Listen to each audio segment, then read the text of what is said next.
Од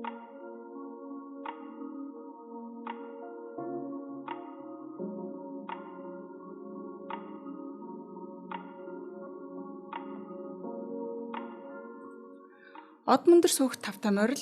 За хэргийн товч нэвтрүүлгийн маань ээлж дугаар танд хүрэхэд бэлэн болоод байна. Өнөөдрийн дугаарыг надтай хамтраад хуульч өмгөөлөгч Мэргэн хамтран та бүхэнд хүргэх болно.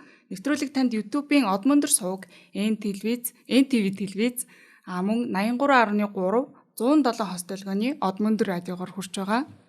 За өнөөдрийн дугаарын хамтран ажиллагчаар цахим ирээдүйд хамтдаа ураатай G-Mobile компани, өмгөөллийн Novos хуулийн фирм, өмгөөллийн MBS Partners хуулийн фирмүүд оролцож байна. За өдрийн мэнд төргийн мэргэн. Өдрийн мэнд. За хоёулаа өнөөдрийн нэвтрүүлгээ та байраа алдваа гэд нэрлсэн байгаа. За яагаад гэхээр байр гэдэг бол хүний энэ орон гэр гэдэг бол маш чухал зүйл те. Бараг хүмүүс энэ төрлийн хилцлийг гэх юм уу гэрээг бол амьдралдаа тийм ч олон байнга ч юм уу хийгээд байдаггүй ихэнх хүмүүсийн хувьд.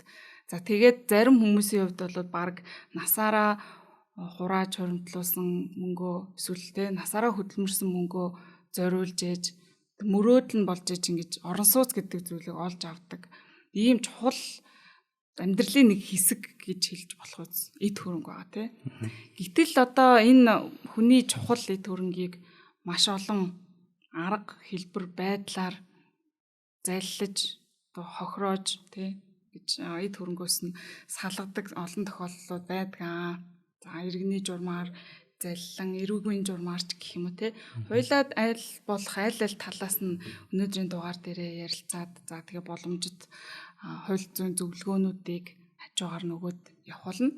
За нэгд хуйлаа нэвтрүүлгийн маань одоо гол концепц бол хэрэг маргаан дээр босон үйл явдал дээр үндэслээд яригддаг учраас би чамд эхлээд нэг хэрэг ярьж өгнө. За тэгээ сонсоод гэж сонсч заяа. За энэ хэрэг бол Бахангай Налайх дүүргийн эрүүгийн иргэн анхан шатны шүүхийн 2017 оны шийтгэх тогтоолтой юм хэрэг байгаа. За яг энэ шийтгэх тогтоолоос өмнө бол анхан болон давх ороод давх дээрээсээ бутцсан юм хэрэг байгаа. Тэгээ дахин хилцэгдэж байгаа одоо шүүхийн шийдвэр дээр нь хоёлаа ярилцах байхгүй юу. За шүүгдэгч нь бол шүүгдэгч яллагдагч нь энд дурддагдж байгаа бүх хүмүүсийн нэр нь өөр шүү. Дандаа худлаа нэрнүүд байгаа. За шүүгдэгч яллагдагч нь инхээ гэж нэг хүн байгаа. 3 хохирогчтой. За 3 удаагийн давтан үйлдэлээр одоо байнга бусдыг хуурч эд хөрөнгийг нь эрхийг шилжүүлэн авч нийт 116 сая 580 мянган төгрөгийн буюу их хэмжээний хохирлыг бусдад хохирол учруулсан гэмт хэрэгт холбогдож ял авсан хэрэг байгаа. За хэргийн товч хэрэг рүү оръё. Инхээ гэдэг эмэгтэй өөрийн танил дулмаатай 2014 оны 9 сард одоо уулзаад та ингээд чи байрныхаа гэрчлэгийг надад өгөөч. Би барьцаанд тавиад зээл авчгаад тэгээд зээлийг нь би ингээд хугацаанда төлж дуусгаад тэгээд байрагчаа суллаад өгнө гэд ингээд гуйсан байгаа юм л да. Тухайн үед энэ инхээ гэдэг эмэгтэй нөхөр нь маш хүнд өвчтэй гэдгийг бол дулмаа мэдчихсэн учраас үнэхээр энэ инхээд мөнгө хэрэгтэй болжээ гэж бодоод за ингээд инхээ дулмаа хоёр банкн дээр хамт очоод энэ байрных нь гэрчлэгийг нь барьцаанд тавьжгаад 28 м квадрат 2 өрөө байрыг 20 сая төгрөгийн барьцаанд тавиад за ингээд зээл авсан. За энэ 20 саяас 17 саяыг нь инхээ авсан. За 2 саяыг нь дулмаа авсан. Буюу нөгөө байрнаа барьцаанд тавьж байгаа нөхөр шүү дээ. За 800 мянгаыг нь банкны ажилтан авсан. Яг тэр банкны ажилтан болохоор би энэ зээлийг чинь ингээ гаргаж өгч болно гэж анх бол тохирцсон байсан юм байна. За ингээд үүнээсээ хойш инхээ банкнаас авсан зээлээ цаг хугацаанд төлж чадахгүй 20 гаруй хоног хэтэрсний улмаас банкнаас бол инхээ дулмаа хоёрлоо уцтаж зээлээ төлөхийг шаардаж ирсэн. За гэхдээ инхээ төлж чадахгүй байсан учраас банкны мэрэгжилтэн нөгөө нэг энэ хоёртой нэлээд дотно холбоотой байгаа нөхөр байгаа шүү дээ. Энэ ингэж хэлсэн байна. Та хоёр ингэ зээлийг чинь чөлөөлдөг хүн олоод энэ зээлээ хаалгачаа.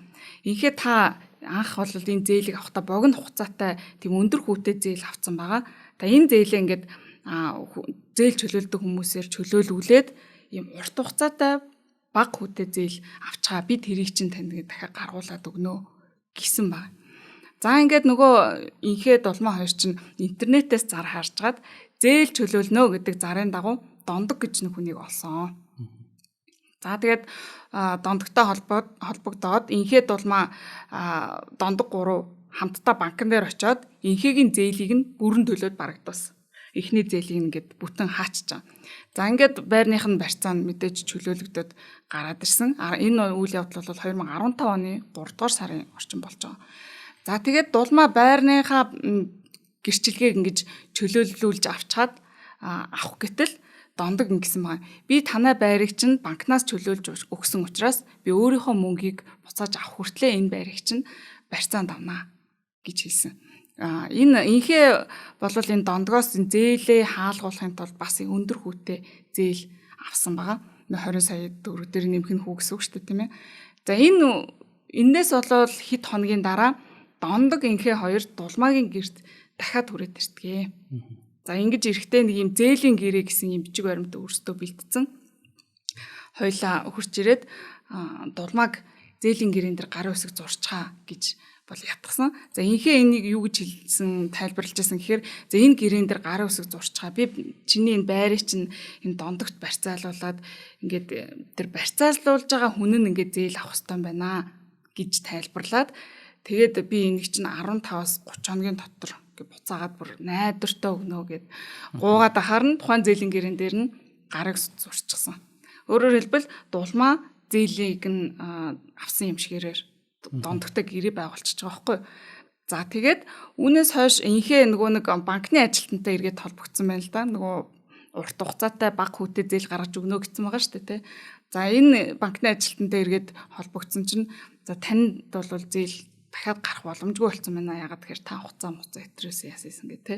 За ингээд дахиад банкнаас бол зээл авах боломжгүйгээ мэдсэн.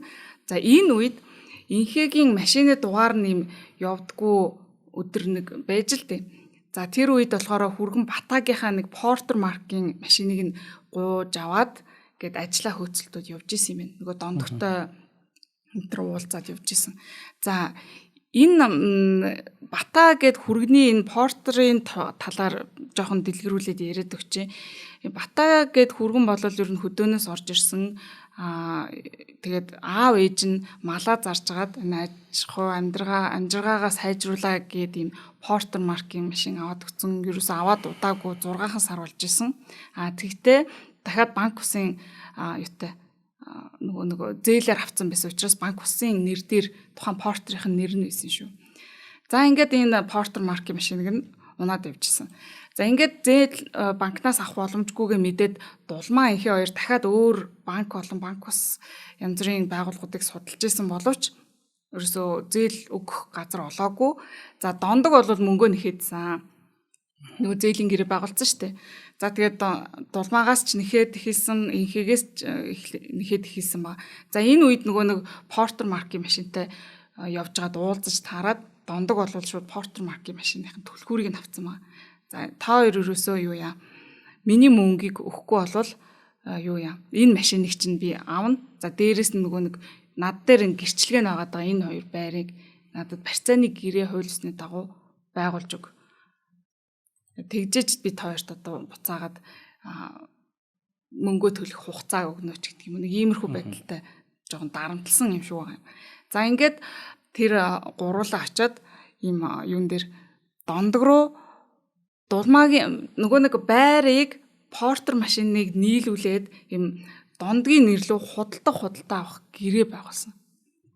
Энд чинь барьцааны гэрээ биш, ингээ худалдаа авах гэрээ дондогтой байгуулад натратор гэрчлүүлчихэж байгаа байхгүй. За тэгэхдээ инхээ юу гэж амласан гэхээр за энд бол 30 хоногийн хугацаатай би юу яана ингээ баг-багаар төлөөд явна. Тэгээд ингээ буцаагаад энэ гэрээгээ цуцлаад ингээ авчнаа гэсэн ийм ойлголттойгоор ийм гэрнүүд хийчихэж байгаа байхгүй. За үүнээс хойшоо 20 хоногийн дараа дондог дулмаар уцтаад за танаа байр чи одоо миний хосон шүү. Үл хөдлөлтөөр очиод гарын үсгээ зураарай гэх үед дулмаа нөгөө байр нь аль үжээ дондгийн нэрлүү шилжчихсэн байна гэдгийг ойлгосон байна. За тэгээ юу болоод байгаа юм бэ гэдэг инхээрүү залгасан чинь үгүй наад чи худлаа ярьж байгаа маа гэдэг хиндэд хийдсэн байгаа хгүй. За тэгээд дулмаа үл хөдлөлийн бүртгэлийн газар очиод бичиг баримтаа үл хөдлөхөө шалгуулсан чинь аль үжээ дондог руу 20 сая төгрөгөөр нөгөө нэг байгуулсан худалдаа авах гэрийнхээ дагуу зарагдсан, бүртгэгдсэн мэс. За тэгээд энэ талаар бас нөгөө нотариотч дээр очиж асуусан гэж байгаа юм л та, энэ нэг хууль зүйн зөвлөгөө авах гээд. Тэгсэн чинь тухайн нотариот чинь наадвал чинь ингээд давуу ирэхээр авчдаг болсон шүү дээ гэсэн агуулгатай юм хэлсэн гэж байгаа байхгүй. За тэгээд ингээд аргагүй болж байгаа юм байна гэд буцаад инхээрөө холбогдоод за миний байрыг ингээд 20 сая төгрөгөөр авцсан байна. Дондог давуу ирэхээр авдаг болчихсон гэж байна. Би одоо яах юм бэ гэсэн агуулгатай юм яриад тэгт нь бол инхээ ямар сони юм бэ? Би бол байж гараа гэж хэлсэн штэ гэх маягаар. Ер нь бол ингээ асуудал шийдэгдэхгүй байж явж байгаад дулмаа аргагүй ирэхэн сүултээ цагдаад хандж байгаа. За энэ хооронд бол нөгөө дондогч нь за байрч бол инхээ бол ерөөсөн над нэг ч төгрөг төлөөгүй. За тийм учраас би над байрыг чинь бол мөнгөнд авлаа. Юу яа. Байраас чөлөөлж өг гэж байн гоцтож дарамтлах болсон байна. За тэгээ аргаа орсондоо ингээ цагдаад хандхаас өөр аргагүй болсон. За энэ хооронд бас дахиад нэг өөр үйл явдал болтгоо. Инхээ гээд нөгөө нэг эмэгтэй чинь яг энэ хооронд ингээд нөгөө дондог мондог энэгээр байр марийн шилжүүлж аваад ингээд явж байгаа хооронд Баярмаа гэж эмэгтэйгээс 2 өрөө байрыг нь 57 сая төгрөгөөр худалдаж авахар тохиролцоод юм яриа хийгээд явж исэн байна. За энэ Баярмаа гэдэг эмэгтэйг бол инхээ ичнээ таньдаг. Инхээ бол өөрөө бас нэлийн тухайн бүс газартаа бол жоохон хүмүүс танигдсан юм хүн бас ном зохиол бичдэг, үздэг, бас үзмэрч энтер гэдэг гэрнч хүмүүс таньдаг юм хүн байж л тээ. За тэгээ Баярмаагаас бол 57 сая төгрөгөөр байр авна гэж тохирсон. За ингээд ээжитэл инхээ Баярмаад ингэж хэлсэн байгаа. За би банкнаас ингээд зээл аваад над байрыг ч худалдаж авах юм аа. Гэтэл банкны ажилтан ингэж хэлээд байна. Заавал байраа өөрийнхөө нэр дээр шилжүүлж авсны чинь дараа зээл өгнө гэж хэлээд байна. Гэд одоо Баярмаад хэлж л тэгэхээр Баярмаа одоо үүнд нь итгээд нотариот дээр очиж худалдаа авах гэрээ байгуулад байрныхаа гэрчлэгийг инхээгийн нэр дээр шилжүүлээд өгчөж байгаа. За тэгээ урьдчилгаанд нь 5 сая төгрөг авсан. За ингээд инхээ бол байрыг нь бүрэн өөрийнхөө нэр дээр хүлээж аваад за бүр байраа хүртэл хүлээж аваад инхээгийн хүү охин хоёр нь бүр амьдарч гисэн байна. Бүр тэнд 3 сар амьдарсан. За Баярмаагийн ихтгэл үнэмшил юу байгаа гэхээр за одоо зээл нь гарчих юм бол ингээд миний мөнгийг хэсэгчлээд төлчнөө гэд ингээд бодчихсон. За ингээд зээл гарахыг нь хүлээгээд л байлаа. Мөнгөө инхээ өгдөггүй. За уцтаад асуухаар за банкны зээлийн хөдөлтөд явж гинэ. Өнөө маргаашгүй зээл гарнаа. За би мал зараад өгнө. За би номоо зараад өгнө. Гэх мэтээр ингээд удаа дараа тайлбарлаад янз бүрийн шалтак хэлээд мөнгө өгөхгүйсэн ба. За ингээд удаад ахаар нь байрнаасаа нөгөө Баярмаа чинь инхээгийн хүү охин хоёрыг хөөж гаргасан байгаа юм л та. За ингээд гаргахад бол тэр хүү охин хоёр нь амьдрах хугацаанд ерөөсөө огт байр, тог, ус, цахилгааны мөнгө, сөөхийн мөнгө ч нэгч төлбөр огт төлж байгаагүй. За тэгээд нэг юм угаасаа гарах нь тодорхой байгаа юм шиг ярил байжсэн байгаа. За ингээд байж итэл нөгөө нэг Баярмаа байраа дөнгөж өөрөө буцааж өөрийнхөө эзэмшил ашиглалтанд шилжүүлж авчаад байж итэл энэ байрыг худалдаж авсан гэх Сараа гэж эмэгтэй гарч ирсэн. За Сараа гэдэг эмэгтэй ирээд тэдний энэ байр бол миний нэр дээрх байр аа. Би худалдаж авсан. Энийг одоо ингээд суллаж өгөө гэж шаардсан ба. За ингээд Баярмаа юу болоод байна те. Тэр уучраа болохоогад цагдаагийн байгууллагт гомдол гаргасан. За энэ сүүлд гарч ирсэн Сараа гэж эмэгтэй сүүлд бол нөгөө шүүхийн хэлцүүлэгт хохирогчоор мэдүүлэг өгч оролцсон. За хохирогчоор өгсөн мэдүүлэгтээ ингэсэн маа. 2015 оны 4-р сарын 24-ний өдөр шиг санаж байна. Өөрийгөө инхээ гэж танилцуулсан нэг эмэгтэй зарын дагуу ярьж гэн гэд налах дүүрэгт байгаа 2 өрөө байраа барьцаанд тавиад 20 сая төгрөг зээлж нөхрийнхөө эмчилгээнд явуулах гэсэн юм а гэхээр нь налахт очоод байрыг нь үзэхэд 2 өрөө байр байсан. За тэнд нь бүр ингээ хүүхдүүд нь амьдарч исэн. За тэгээ мөн үйл хөдлөлтөөр очоод шалгуулахад инхээ гэж хүний өөрийнх нь нэр дээр байсан учраас би итгээд 20 сая төгрөг зээлүүлэхээр болж худалдаа авах гэрээг бичгээр хийсэн. За мөн давхар зээлийн гэрээ байгуулад нотариотоор батлуулаад за байрны гэрчлэгийг нь би өөрийнхөө нэр дээр гаргуулсан. За оройн ингээ би 20 сая төгрөгөөс хараад бэлнээр өгсөн. Инхээд бэлнээр өгсөн. За гэрээнд бол 3 сарын хугацаатай сарын 6% хүүтэй гэж заагаа зээлүүлсэн. За гэвч нэгч төгрөг өгөөгүй. За уулзаж ярихад болоод одоо удахгүй өгнөө, киноны болон номны мөнгө орж ирэхээр өгнөө гэж ярьсаар агаад өдий хүрсээ. За мөнгө өгөхгүй болохоор нь би байранд нь очисон чинь шал өөр танихгүй хүмүүс байжсэн. За ингээд тэр хүмүүстэй уулзаж за наад байрны гэрчлэгээ чи миний нэр дээр байгаа шүү. Байр суллаж өгөөрэй гэж хэлсэн. За би бол энэ байрыг хуулийн дагуу өөрийнхөө нэр дээр шилжүүлж авсан гэсэн ийм мэдүүлгийг өгсөн байна. За шүүхийн илүүлцүүлгийн явцад дондог гэдэг нэг хамгийн ихэнд зээл чөлөөлдөг нэг нөхөр байгаа шүү дээ. Тэр бас мэдүүлэг өгсөн байдаг. За би тухайн өдөр бол 19 сая 200 мянган төгрөгөөр инхээгийн зээлийг банкнаас чөлөөлж өгсөө. Ингэхдээ хүүтэй 2 сарын хугацаатай зээлийн гэрээ байгуулахаар болсон. Инхээ тухайн банкнаас зээл нь одоо эргээд гарнаа гэдээсэн боловч тухайн эдийн засагч нь холбогдоод зээл нь гарахааргүй боломжгүй болжээ гэсэн. Тэгээд бид 2 сарын хугацаатай худалдаа авах гэрээ байгуулсан. За би 20 гаруй хоног хүлээгээд инхээтэй холбогдож уулзах гэсэн боловч надтай уулзахгүй байсан учраас би байрыг өөрийнхөө нэрээр шилжүүлээд авсан гэсэн ийм мэдүүлэг өгсөн. За ер нь бол ингээд босон үйл явдал юм. Энэ хохирогчоор бол сараа сүулт орж ирсэн. За ихэндээ бол гэрчээр гэж явж байгаа сүулт хохирогч болж тогтоогдож нөгөө мөнгө авч чадаагүй гэд хохирогчоор бол орж ирсэн байгаа даа. Нэг ийм хэрэг адрмаатай үйл явдал байна. За энэ дээрээс чи одоо хуульч хүний хувьд энд хохирогч нар юун дээр хамгийн том алдаа гаргасан гэж чи бодож байна.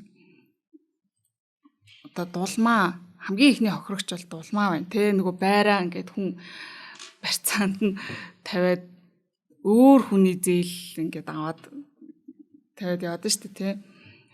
За яг инхээгийн хувьд бол яг үнэхээр нөхөр нь өвдөж хавтаад тэгээд нөхрийнхээ эмчилгээнд зарцуулсан уу юу гэдэг асуудлаас яригдэн шүү дээ. Ямар тийм нэгэн байдлаар тийм санаа зорилго байхгүй зүгээр мөнгөний заллах санаа зорилготой байсан нөө гэдгийг бас тогтоох шаардлагатай. За яг нөгөө дулмаагийн хувьд бол найзууд л юм шиг ба шүү дээ. Тийм юм шиг байна. Найздаа туслаад ингээд явж исэн тэр ихний банкнд барьцаал тавьдаг үйл явц бол айхтар одоо энэ дээр алдсан байна, энийг нь шалах хэрэгтэй байсан байна гэж яриад ах бол зүйл бол гайгүй. Тэр зүгээр дондог ирээд тэр худалдаа авах гэрээ хийдэг. Тэрэн дээр л хамгийн том алдаа гаргаж байгаа шүү дээ. Одоо яагаад ийм худалдаа авах гэрээ хийж байгаа юм? Чи одоо хуулийн мэдлэг боловсралгүй хүн байсан ч гэсэн барьцаалах гэрээ худалдаа авах гэрээ хоёр чинь шал өөр зорилготой зүгээр нэрийг уншихад л худалдаж байгаа зааж байгаа. Тэгээд дээрээс нь чинь натратаар орж батлуулж байгаа. За яг 20 сая төгрөндөө үнэлгээ нь хүрхүүгүй юу гэдэг. Ер нь бол натраас явж гисэн одоо сүүлийн үед бол бас заавар зөвлөгөө юм гараад гайгүй болж явах шиг байна. Тэрнээс бол хэлсэн үнээр нь л батлаад өгчдөг тохиолдлууд бол их байдэн шүү дээ. Хүмүүс чинь нөгөө өвөл хөдлөх борлуулсны 2% татварыг төлөхгүй тул нэг хэсэг бэлгэлээр өгдөг байсан. Тэгмэд бэлгэл нь ялгаагүй татвар авдаг болчихоор 100 саяын байрыг 20 сая гэж хэлчихэд натраад байгаа заа гэж батлаад өгчдөг. Цаана жинхэнэ 100 саяын гэрийг байгаад идэг. Хоёр давхар гэрээ. Тийм гутаа дараагийн тэр 20 саяынхаа гэрээг гаргаж ирэнгутаа би ингэж 20 сая төгрөнд байр зарах ёсгүй байсан. Энэ гэрээ хүчинд үлдэр бос гэд маргадаг тохиолдол ч биш. Өөрөө 100 гол автсан байгаа шүү дээ. Тэгсэн би жиж 100 саяынхаа гэрээг нуучдаг ч юм уу тийм. Тэгэхээр нөгөө натрат дээр ч гэсэн очиод бас натратууд нь бас зөв яг энэ чи ямар учиртай ямар процесс явж байгаа гэдгийг тань тодруулаад яг үнэлгээндээ 20 сая төгрөх байр юм уу эсвэл бага үнэлж яваад байгаа юм уу 50-д байгаа юм уу гэдэг дээр бас зөвлөд явчихдаг байвал бас баг ч гэсэн иймэрхүү хэрэгүүд багасах байх. Тэгэхээр тэр гэрээн дээр л нэгэнт натратаар орчвол дараа нь тэр дулмаа байсан байгаагүй болсон бүртгэл дээр нөгөө худалдаа авсан гэдэг байгаа дондогч очиод бүртгүүлчих шүү дээ. Тэр хүний оролцоо байхгүй болчих жоо. Тэгэхээр тэрэн дээр анхаарал стейсэн л хэл та. Бас миний бодлоор одоо энэ дээр дулмаагийн хийгээд байгаа том нэг алдаа бол бас өөрийнхөө хөрөнгийг ингээ бусдын авж байгаа зээлэнд бас барьцаанд тавьж гинэ гэдэг нь өөр маш том эрсдэлтэй алхмыг хийж байгаа тий. Энд чинь ингээд яаж ч бодсон инхээд ямар нэгэн байдлаар тухайн зээлийг төлөхгүй болоход өөрийнхөө энэ олон чинь насаараа амьдэрсэн байраа алдах эрсдэлд орж гинэ гэдгийг ухамсарлах хэмжээний байх ёстой шүү дээ тийм ээ. Яг хөө тэр эрсдлийг бол мэдээж эн чинь одоо банкнд тавиад инхийн төлөхгүй бол байр нь алдагдана гэдэг эрсдлийг бол бодж л мэдж л байсан байх арайч бас тийм тэнэг биш байлгүй дээ. Гэхдээ зүгээр инхээдэл итгэсэн л асуудал болчихж байгаа. Инхээч гэсэн анханасаа залилах зорилготой байж байгаад тэр тавьсан уу? Эсвэл үнэхээр явцдаа түлж чадхаа болоод ирэнгუут тэрийг түлхийн тулд дараагийн хүнээ залилж ийж одоо найзынхаа мөнгийг өгөх тийм асуудал руу орсон уу? Эсвэл угаасаа энэ хүн анханасаа л залилах зорилготой байсан уу гэдэг ч юм бас. Яг үнэ. Ялгаатай асуудал. Тийм. За одоо бас дараагийн нэг одоо дараагийн хохирогч нар гараад ирсэн байгаа даа шүү дээ, тийм ээ. Нөгөө хин инхээ чинь хүү охин хоёртоо байр авч өгнө гэд Баярмаагийн байрыг бас залилждаг. Баярмаад болохоор ингээд энэ дээр бас нэг юм асуудал аюух сонсогддог шүү дээ, тий. Хүмүүс байрныхаа нэрийг өөр төрж шилжүүлсний дараа банк зээл олгоно гэд байна гэдэг үгийг одоо чам дээр тийм үйлчлүүлэгч нар иржсэн үү? Аюу хүмүүс тэгж асуугаад идэв. Одоо худалдаа авах гэрээ одоо хийгээд шууд тэр гэрээний дагуу нэр нь шилжигдсэний дараа тэр тухайн худалдаж авсан хүнд банк зээл болгоно гэдэг ийм шаардлагыг банк тавьдаг юм. Энд чинь юу яаж байгаа л да процесс банк бол бас тийм шаардлага бол ер нь тавихгүй шүү дээ. Ийм дээр яаж явдггүй гэхээр за би чамаас байр худалдаж авах гэж байгаа 100 саяар. Тэгээ хоёулаа банкн дээр очиод миний нэр дээр 100 саяын зээл гараад тэгээд банк шууд чам руу шилжүүлнэ. Дунд нь одоо зурчилж байгаа маяг. Ингэж л явдаг болохоос биш чи эхлээ нэр дээрээ шилжүүлээ тэр дараа нь чам чиний нэр дээр процент тавь гэдэг юм шаардлага тавихгүй шүү дээ. Яг үнэ. Тэгээд ч одоо энэ худалдаа авах гэрээ гэдэг чинь нэгэнт нотрот дээр байгуулад банкнд өгж байгаа нь өөрөө энэ хилцэл болвол яг ингэж явах гээд байгаа ийм санаа зорилготой интеншн энэ юм а гэдгийг хангалттай нотолчихж байгаа шүү дээ тий. Би энийг байр авах зорилгоор энэ зээлийг авж байгаамаа гэдэг нь хангалттай одоо байрвд болж байгаа болохоор энд ч одоо ингэж ийм шаардлага бол тавихгүй гэж би банк ч гэсэн шууд худалдагч руу л мөнгөний шууд шилжүүлж шүү дээ. Худалдагч руу тухайн тэр зорилгынхаа одоо байрны зээл одоо би ч гэсэн зээлээ тэгжил авсан хүн л байгаа байхгүй ялгаагүй. Би одоо байр аваад голлон банкнаас тэгэл миний мөнгө надад миний нэр дээр зээл гараад би лизингтэй болчихж байгаа. Манай надад худалдсан хүнд банк шилжүүлчихэж байгаа. Тэрнээс миний данс руу ороод би шилжүүлэхгүй шүү дээ. Тэгэхээр энэ дээр бас иргэд маань айгүй сайн анхаараарай. Энэ төрлийн бас заллан яваад идэх юм шиг байгаа. Ингээд байрынхаа нэрийг миний нэр дээр шилжүүлчихээ. Тэгэхээр чин би зээл аваад тэгээд чамд мөнгө өгнө. Ийм юм би одоо бас хит хит сонслоо. Ийм байхгүй. Дээр нь бас яг хуу энд нөгөө дунд нь банк орохгүй ч гэсэн нөгөө мөнгө хүлэгч гээд нөхдүүд голдуу бас байна штэ. Тийм эсвэл за мөнгө хүлэгч биш байсан ч гэсэн бага хэмжээний зээл өгчөөд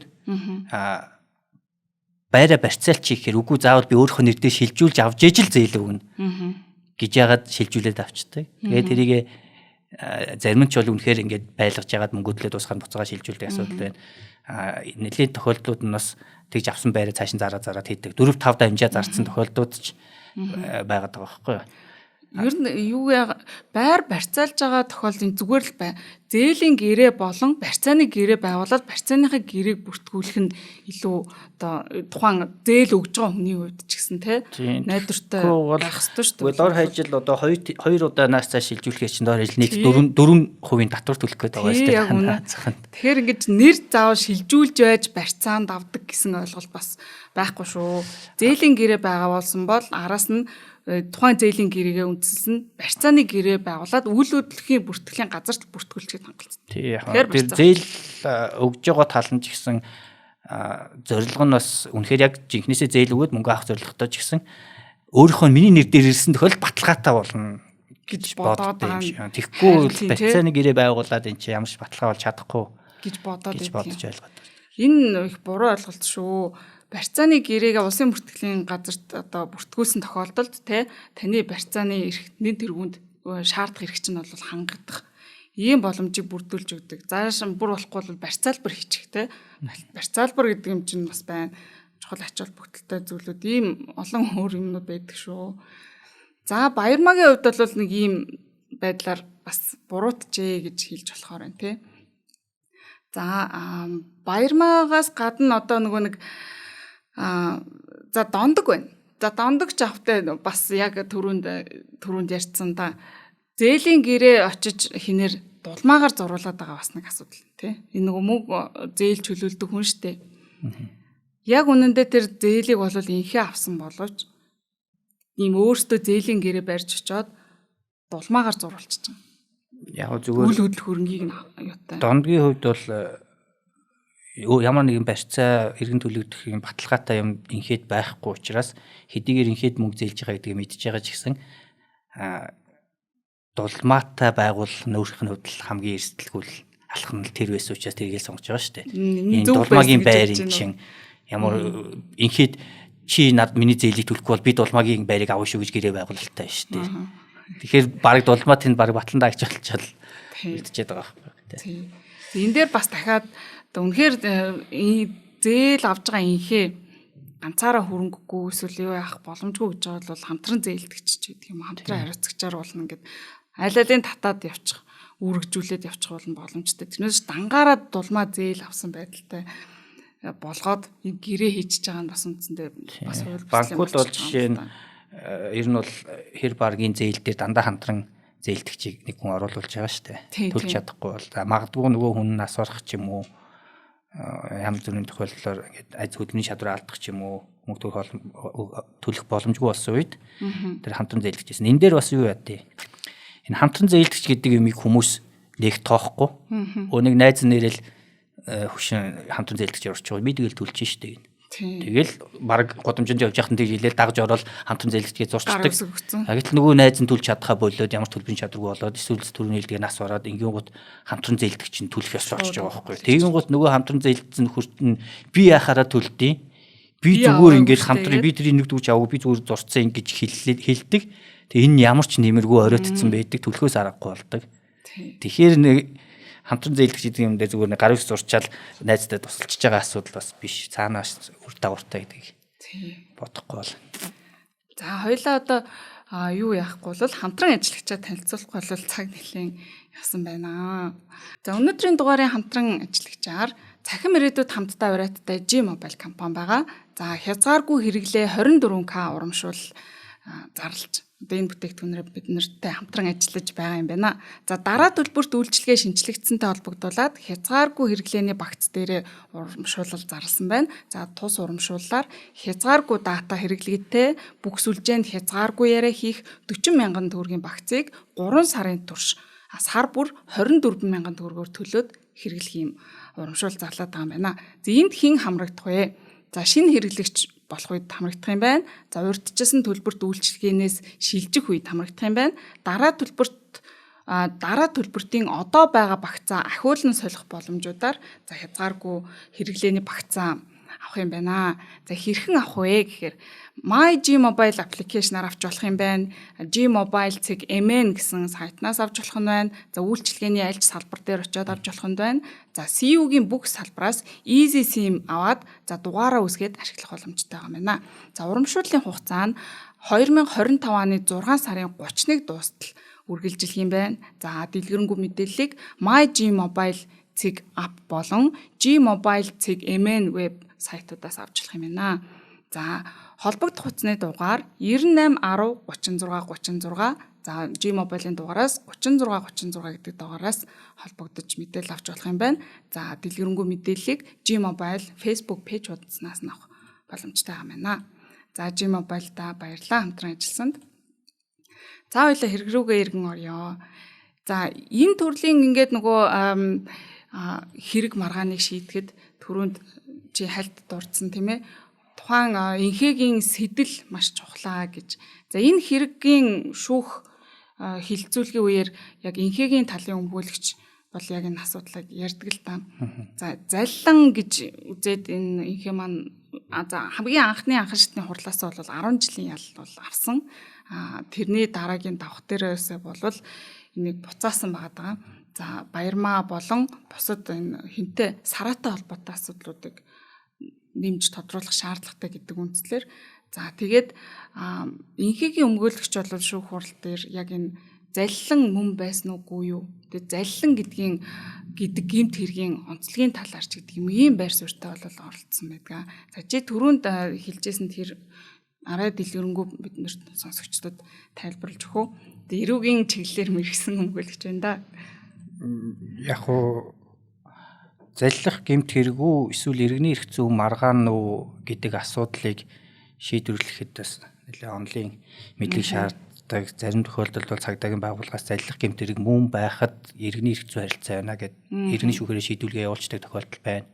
За зарим тохиолдолд бүр шүүхэн хүртэл ойлгомжтой иргэний эрх зүйн маргаан байхад энэ бол эрүүгийн хэрэг байна гэд шийдвэрлждэг тохиолдол бас байна. Одоо яг бас тийм хэрэг дээр ажиллаж байна л да. Ягаад ч иргэний эрх зүйн харилцаа байхад л тэгэл эрүүгийн хэрэг гэж хан шатны шүүхээс ялгагдсан юм уу те. Тэгээ яг энэтэй холбоотой судлаачид багш нарын бас заллах гэмт хэрэг эсвэл иргэний эрх зүйн харилцаа юу гэдэг номнууд ч байна.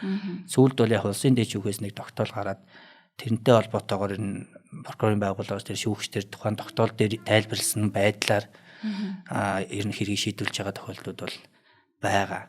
Тэгээ энэ дээр зүгээр хуулийн дээрээ юу гэж заасан байдаг юм гэхээр зохиомжтой байдлыг зориудаар бий болгож урдны олж авсан итгэлийг дэлгэмдүүлээд тэгээ эсвэл шашны итгэл үнэмшлийн дэлгэмдүүлээд тий төөрөгдүүлэх замаар хуурж тухайн хүний эд хөрөнгийг өөртөө авсан бол энийг заллах гэмт хэрэг гэж үзнэ гэд.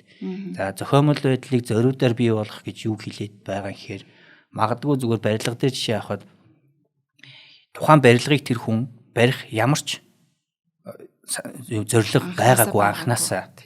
Гэхдээ газар байдаг ч юм уу те. Тэгээ би энэ газар дээр барилга барих гэж байгаа юм аа. Тэгэхээр үржилсэн захиалга хийсэн хүнд маш хямдхан өгнөөч гэдэг юм уу. Тэр хүн барилгын чиглэлээр ямар ч үйл ажиллагаа явуулж үзээгүй.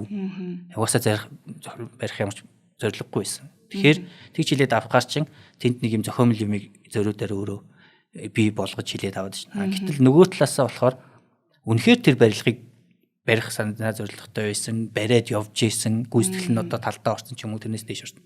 Ажил энэ үед нөгөө бараа бүтээгдэхүүн нийлүүлдэг хамтарч ажилладаг компани бараа бүтээгдэхүүнээ нийлүүлэхгүй ч юм уу те арматур, бетон юу байдیں۔ За эсвэл нөгөө давгцгүй хүчин зүйлийн нөлөөлөл орсон ч юм уу. За эсвэл нөгөө зээл бүтэн гэж бодоод хөөцөлтөд бүтгэх байсан, зээл нь бүтгэх байсан ч юм уу. Ингээд тухайн хүний хүсэл зорилгоос ер нь үл хамаарах байдлаар тэр барилгыг цааш барих боломжгүй болчвол яах вэ? Энийг бас заллин гэж үзэхгүй. Энэ бол иргэний эрх зүйн маргаан болоо явна гэдэг. Энгийнээр бол ийм юм ялгаатай. Өмнө нь бол яг хуу гэрээ бариад хоорондын ямар нэгэн байдлаар гэрээ байгуулсан л бол цагдаагийн байгууллагад очихоор та нар гэрээтэй юм байна. Иргэний маргаан гэл явуулчихдаг байсан. Ачаал юмнуудаас бас хамаардаг байсан баг. Шинэ хууль батлагдсан тухайнтай холбоотойгоос ойлголт дутуугаас болдог байсан баг. А одоо бол гэрээгээр халахвчилсан заллин байна уугүй юу? Гэрээтэй л бол заллин биш гэж үзэхгүй. Гэрээгээр халахвчилсан байна уу? Наанаа бол нэг үндсэн гэрээ байгуулцдаг. Тэгэхдээ тэр гэрээний үүргийг биелүүлэх ямар ч зорилго бол анханасаа тийм зорилго байгаагүй, санаа зорилго байгаагүй. Энэ яг энэ асуудал дээр одоо анханасаа зорилго байгаагүй гэдгийг ямар шугам байдлаар одоо шүүхтэн дээр нотолж байгаа вэ? Анханасаа одоо энэ төлбөрийг төлөх зорилгогүй байсан. Анханасаа энэ гэрээг хэрэгжүүлэх зорилгогүй байсан гэдгийг. Тэгэл одоо тал бүрийн нотлох баримтуудаар л батлаа штэ. Одоо зүгээр энгийн жишээ гэхэд жишээ нь одоо солонгосын виз гаргаж өгнө гэдэг айгүй олон хүн залдаг тохиол байдаг байхгүй юу. Гэтэл солонгосын визийг солонгосын элчин л гаргадаг болохоос биш хизээш хөө хүн гаргаа явж идэггүй л байхгүй юу. Зөвөр нэг яг хөө материал бүрдүүлж өгөхт нь л туслана. Тэгэхээр энэ хүн угаасаа ийм юм хийх боломжгүй ээжиж хүнээс тэгж илээд мөнгөний авч ирэх гэдэг чинь анханасаа заллах л зорилготой л байсан мөн байхгүй. Яг хөө тэгээд бас ийм өвшөр нарийн ярих юм бол түрүүний миний хэлдгээр ингээд өөрөө барилга байшин барьж исэн үнэхээр гэрээтэй тий барилга байшин бариад явж исэн. Тэгээ ашиглалтанд оруулаад нөгөө хүнд өгөх гээд ажиллаж исэн. Гэтэл явцдаа нөгөө барилгын янз бүрийн шалтгаанаар ингээд зогслоо гэдэг түрүүний хэлдэг. Энэ болгоныг бас шууд иргэний эрх зүйн харилцаа гэж бас үзэхгүй. Эхнээсээ тэр санаа зорилго сэтэл нь барилга бариад өгөх байсан боловч гэрээнийхээ үүргийг биелүүлэх ямар ч боломжгүй болчлоо гэдгээ өөрөө хангалттай мэдсэн байжээж тэрийг нуугаад мөнгөний аваад хэрэглээд өөр юм зарцуулаад ингээд бас заллин гэж үзнэ гэж дээд шүүх бол нэг тогтоолоор тэмхүү утгатай тайлбар гаргачихж байгаа. Тэгэхээр би бас энэ чинь ингээд болохгүй л явж байгаа л тэгэл болоогүй тийштэйгээ тайлбар чинь бас өөрсгөл болчиход байгаа. Тэгээ энэ хоёр нөхцөл байдал бас айгүй ийм юу л яагаад л да контрадикт болоод байгаа байхгүй тий. Одоо энэ түрүүний ярьсан хэрэг дээр бол инхээгийн өмгөөлөгч юу гэж ярьдаг вэ гэхээр одоо за заллах гэмт хэргийн одоо тий гол шинж бол бусдын өмчлөх эрхийг бол хариу төлбөргүйгээр ингэж өөртөө олж авах санаа ирмэлцэл байдаг. Гэтэл одоо хэргийн материалаас үзэх юм бол инхээд тийм санаа зорилго бол байгаагүй тий. Анхнаасаа бол энэ хин дулмаагийн нэр байрыг нь барьцаалаад зээл авсан боловч бас төлөөд явж исэн тий хэсэг төлөөд явж исэн. Гэтэ аргагүй эрхэнд ингээд төлөх чадваргүй болоод тэгээд ингээд энэ асуудлууд үүссэн тий.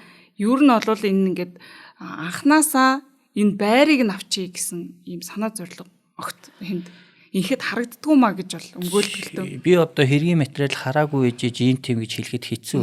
Тэгвэл зүгээр яг байгаа ингээд мэдээллийн хувьд өнгө зархад бол за магадгүй ихний үйлдэл нь бол дулмаагийн байрыг авдаг бол залим биш байсан байж магадгүй харагдаж.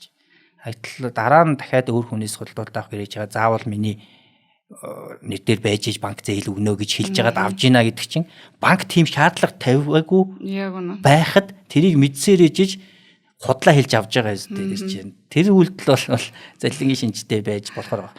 Ер нь бол энэ залилын хийж байгаа хүмүүс нийт тохиоллын 90% нь мөнгөний буцааж өгч чаддаггүй.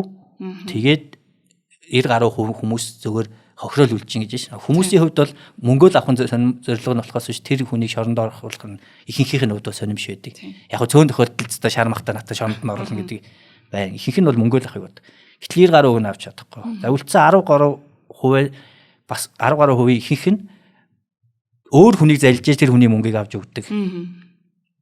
Тийм болж байгаа. Тэгэхээр за бүр нэг цөөн тохиолдол ахтва хамаатан садны юмнууд хүмүүс нэг шоронд оруулж яхаар ядсныг торох ял өгүүлээгээд төлдөг юм байгаа. Тэр бол гэтээ маш зөв. Тэгэхээр одоо инхээ бол жишээ нь баг дулмаагийн байрыг төлбөрийг төлөхийн тулд магадгүй нөгөө дараагийн хүнээ залсан ч байхыг бас тийм ч гэж магадгүй.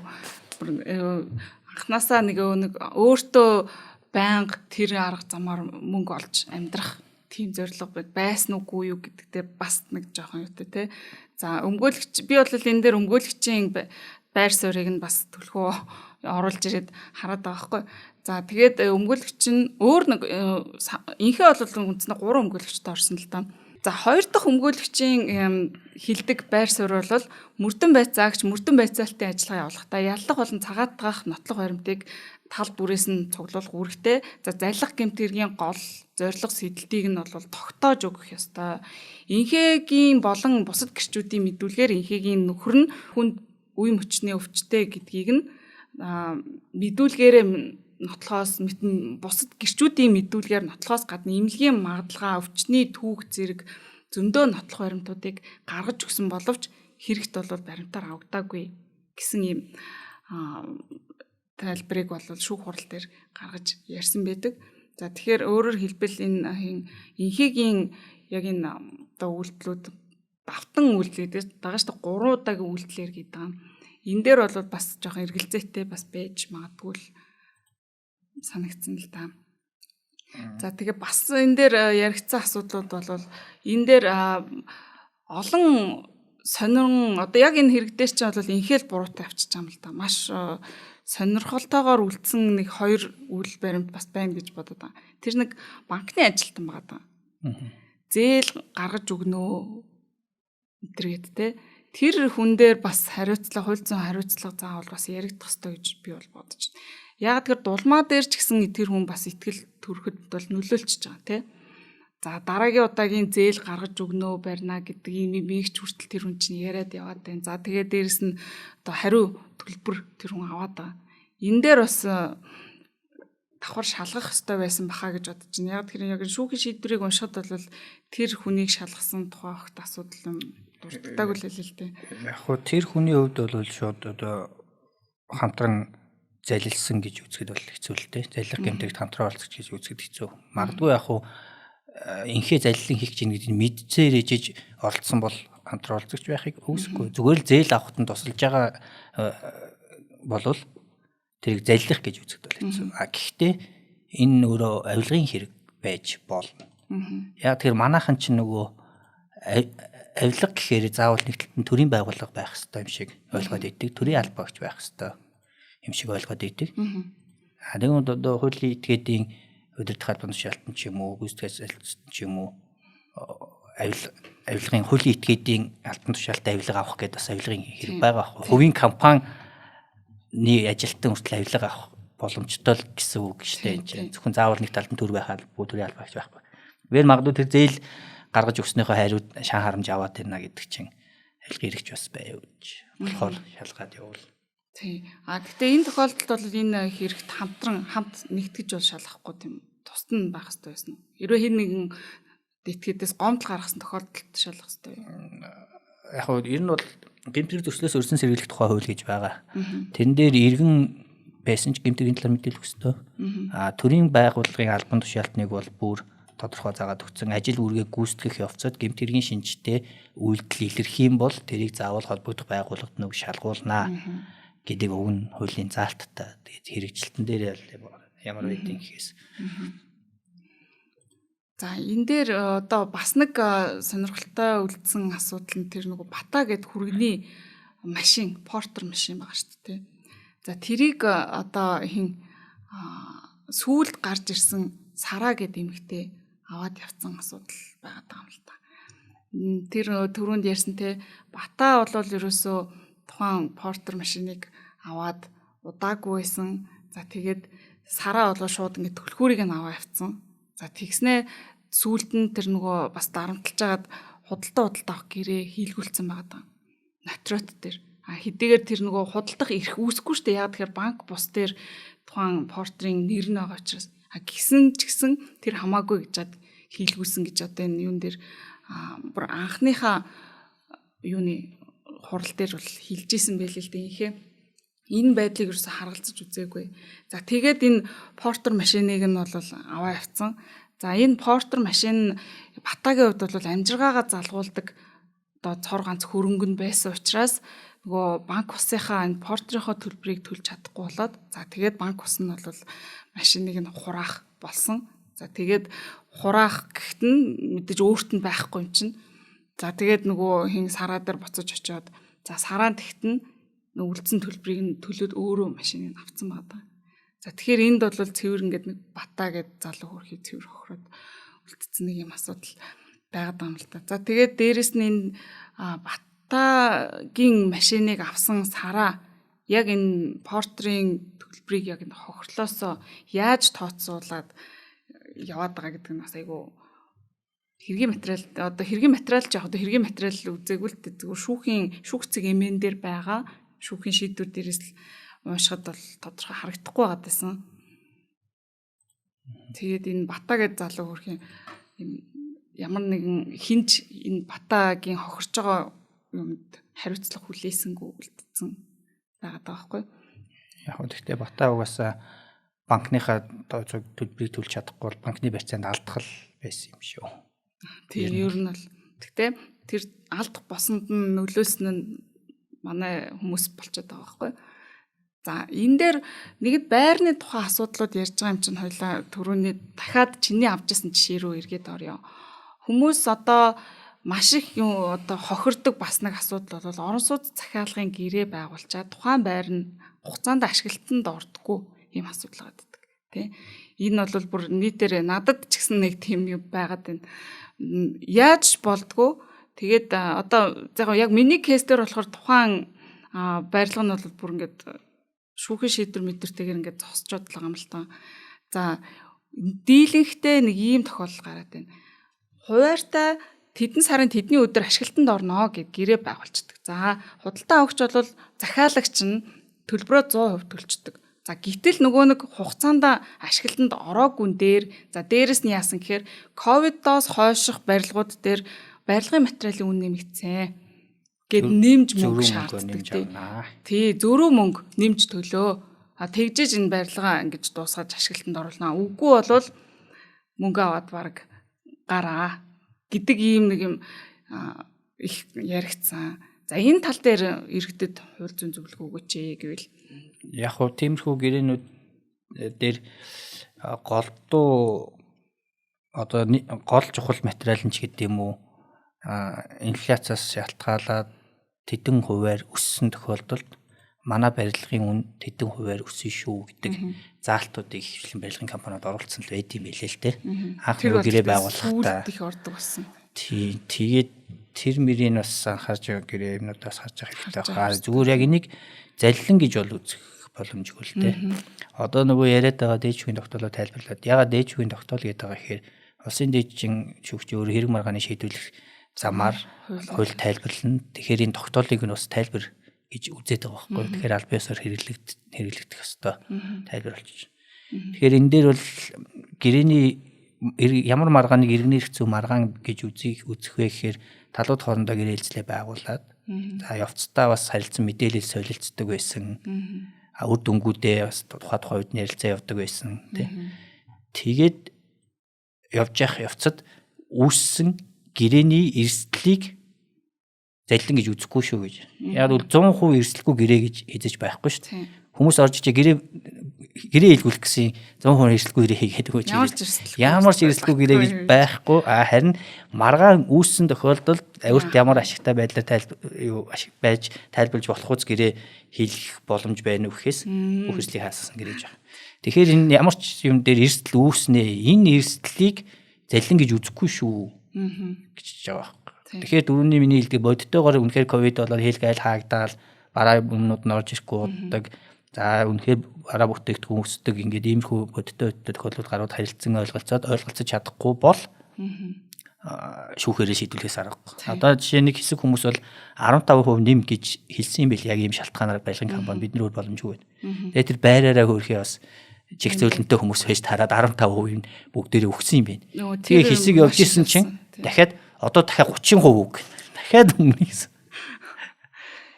Иймэрхүү үндэслэлгүйгээр бас нэмэх нь бас хайшаа тий. Гэхдээ үнэхээр нөгөө нэг барилгын төслийн явцад бол тэгж санхүүгийн ачаал урьдчилан тооцоолох боломжгүйгээр тий давагдчихгүй нөхцөл байдлын улмаас одоо нэмэгдсэн байхыг бол үгүйсэхгүй. Гэхдээ энэнийг далимдуулаад иргэдийг хохироосон байдалтай тий. За тэгээд одоо бас нэг юм байгаад байгаа. Барилгын одоо ашиглалтанд орох хугацаа ингээд нэлээ хойшлж жагаад за орох үеэрээ бас яг ингэж мөнгө нэхэд за тэрийг нь өгөхгүйгээд ингээд маргалдангууд тэгвэл ч анх өгсөн мөнгөө тэ захиалга өгсөн мөнгөө аваад гараа. Яг энэ хооронд ч болонгод хэдэн жил өнгөрцөн яг тэр барилга нь ашиглалтанд ороход бэлэн болцсон байгаа учраас үнэлгээ нөссөн байгаа. Гэтэл нөгөө хүн чинь анх өгсөн авснаа буцаах гэдэг шүү дээ нөгөө нэг татгалзуулах гэдэг тэ. Тэгэхээр ингээд явчаар нөгөө хүн чинь хохирчдөг.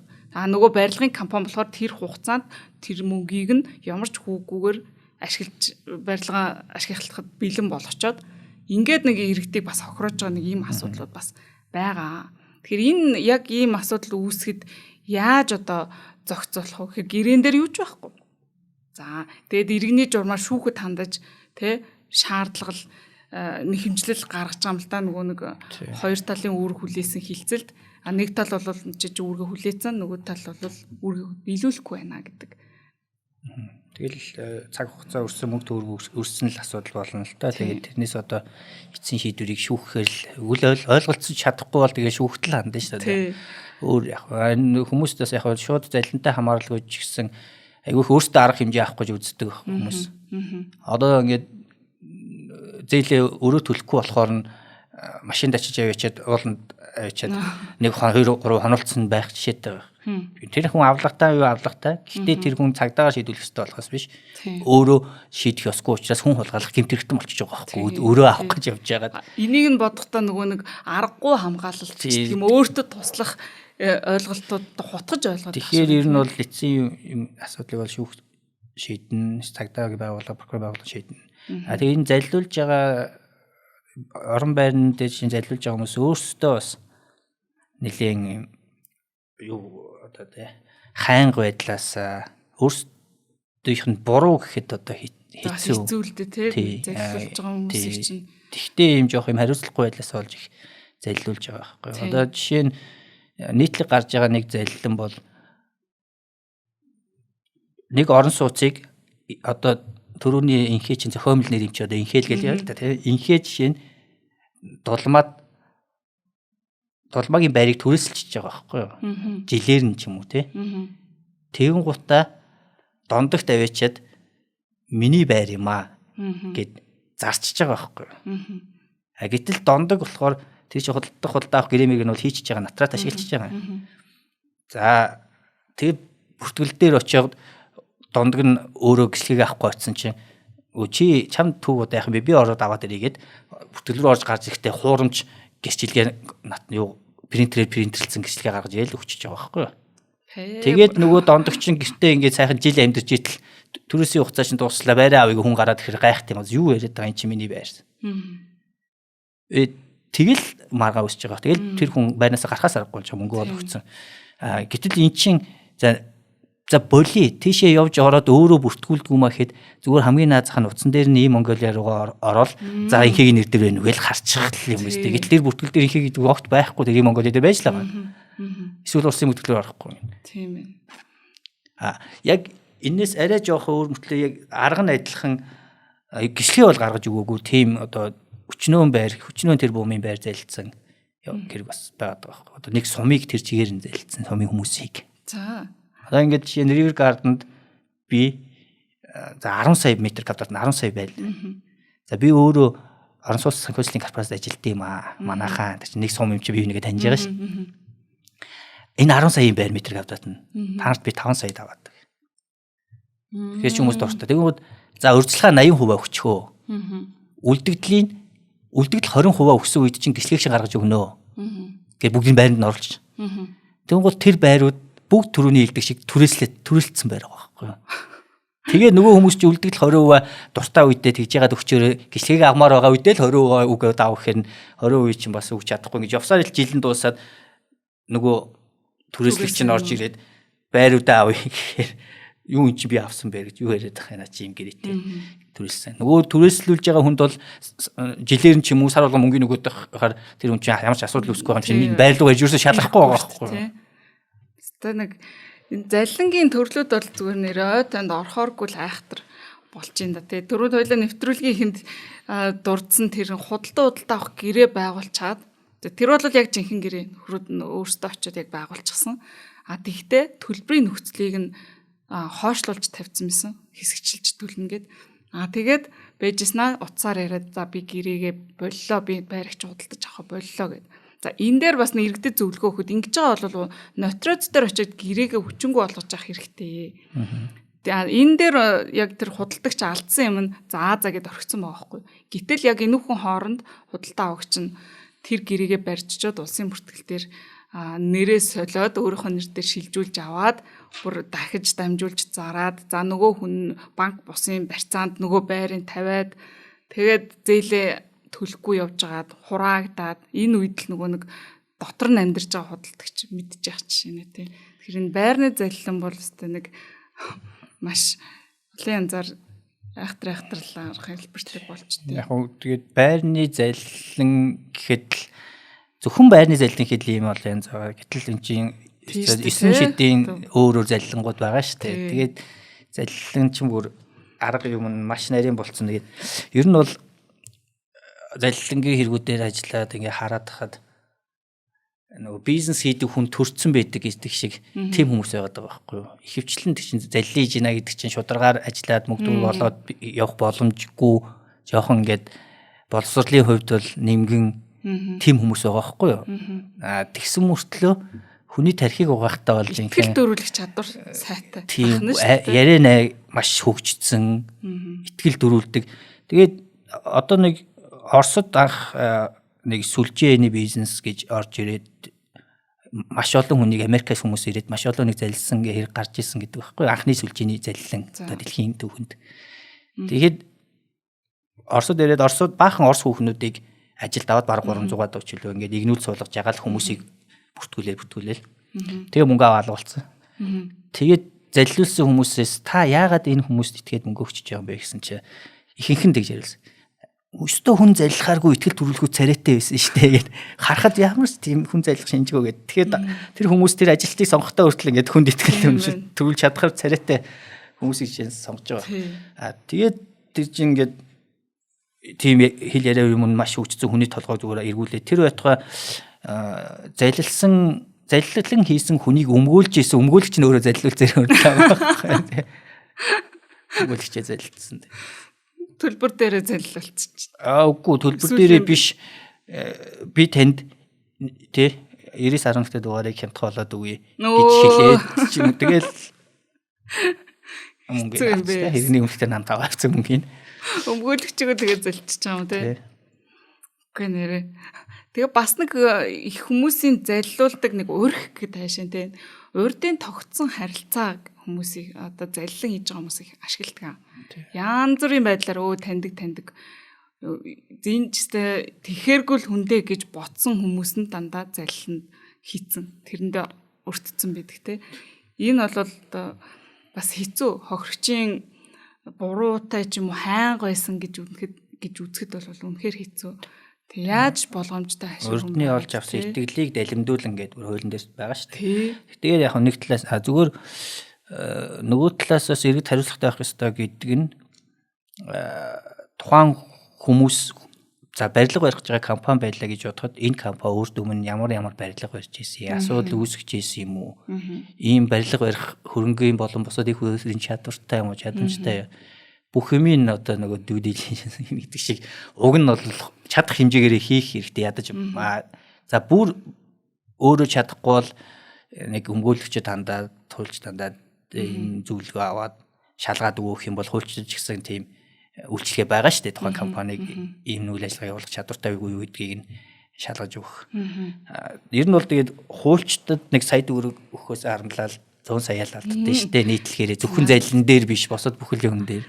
Энийг одоо би байнга л хэлдэг. Гэтэ одоо сүүлийн үед бол хүмүүс харьцангуй янз бүрийн үйл ажиллагаанд хуульч нараас их зөвлөгөө авдаг хашир хүмүүс бас бий болж байна. Ялангуяа залуучууд бол бүр тийм болж байна. Тэрнээс бас нэг юм араа дээшээ үеийнхэн бол ер нь их хуульч нараас зөвлөгөө авдаг ийм одоо хөвшил юу гэдэг юм дээ нэг юм байхгүй юм шиг байна. Тэгээ өөрөөсөө ингээд нэг юм хаа хамаагүй тэ нэг бие чадна гэсэн нөхдүүдээр интернетээс татсан гэрээ мэрээ хийх тэрнгээрээ нэг тийм том хилцэл хийчихэд эргээд эрсдэл дунчаад өмгөөлөгчөд хандж байгаа ч тий. Ингээл киноноос үзэхэд гадныхын чинь миний хуульч руу яриг, миний өмгөөлөгч вэ гэж. Тэр хүн чинь нэг миний өмгөөлөгч гэж зөвхөн тэр хүний ажлыг хийгээ яваад тэдэг цалинжуулдаг тийм хүн биш шүү дээ. Тэгтээ хэрэг болох юм бол тухайн үедээ үн үлсээ тохироод цагаа хөлсөө ч юм уу тохироод ажиллах шууд дуудах нэг хуульч байдаг л байгаа байхгүй хүн болгонд. Тэгэл зөвлөгөө авч явна. Тий. Яг үнэ. Одоо бас их одоо танай хуулийн фирм дээр тэгж байгаа. Манай дээрээс хүмүүс их ирээд ингээд